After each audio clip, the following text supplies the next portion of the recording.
आपने अक्सर इस तरह के सेंटेंसेस सुने होंगे कि उसने मेरे मुंह पर मुझे मना कर दिया, उसने मुझे साफ साफ जवाब दे दिया, या उसने मुझे सीधा सीधा जवाब दे दिया।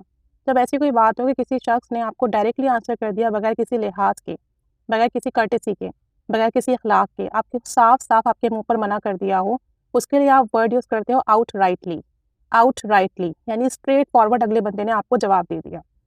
तो जब भी आप सेंटेंस में इस तरह के अल्फाज यूज़ करोगे तो सब्जेक्ट के बाद आपने आउट राइटली यूज़ करना होगा और उसके बाद आपका सेंटेंस आएगा।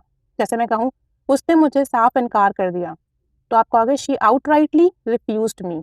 She outrightly refused me, यानी सब्जेक्ट के बाद आउट राइटली आएगा और फिर आपका सेंटेंस। पास्ट सिंपल का है इसलिए रिफ्यूज्ड यूज हुआ है। शी आउट राइटली रिफ्यूज्ड मी, उसने मुझे साफ इनकार कर दिया। उसने मुझे छोड़ने के लिए मेरे मुंह पर कह दिया, यानी साफ साफ मेरे मुंह पर कह दिया छोड़ने का कि वो मुझे छोड़ रहा है। तो मैं कहूँगी he outrightly said to me for leaving. He outrightly said to me for leaving, ये भी पास्ट सिंपल का सेंटेंस है, इसलिए आउट राइटली के बाद सेड यूज हुआ है।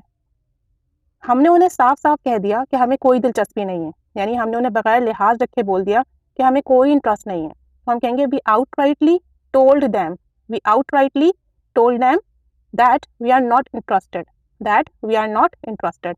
हमने उन्हें साफ साफ कह दिया, we outrightly told them. मेरी माँ ने मुझे साफ साफ कहा कि अपना लिबास तब्दील करो, यानी उन्हें मेरा लिबास पसंद नहीं आया तो उन्होंने मेरे मुंह पर साफ साफ कह दिया कि जाओ जाकर चेंज करो। So my mom outrightly asked me to change my dress. My mom outrightly asked me to change my dress. एक और सेंटेंस देखते हैं, मेरे वालिद ने मुझे कॉलेज भेजने से साफ इनकार कर दिया, यानी मुझे डायरेक्ट मना कर दिया बगैर किसी रीज़न के, बगैर किसी बात के। तो मैं कहूँगी my father outrightly refused to send me to college. My father outrightly refused to send me to college.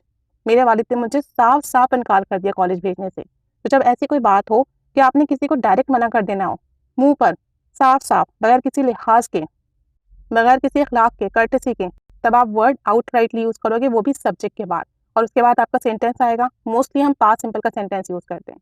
तो अब आप आउट राइटली यूज़ कर कॉमेंट बॉक्स में शेयर कीजिए कि आप कैसे सेंटेंसेस बनाएंगे और आप किसको किस चीज़ के लिए साफ साफ मना कर रहे हो, मुंह पर मना कर रहे हो, सीधा सीधा मना कर रहे हो। Keep staying with us, thanks for watching.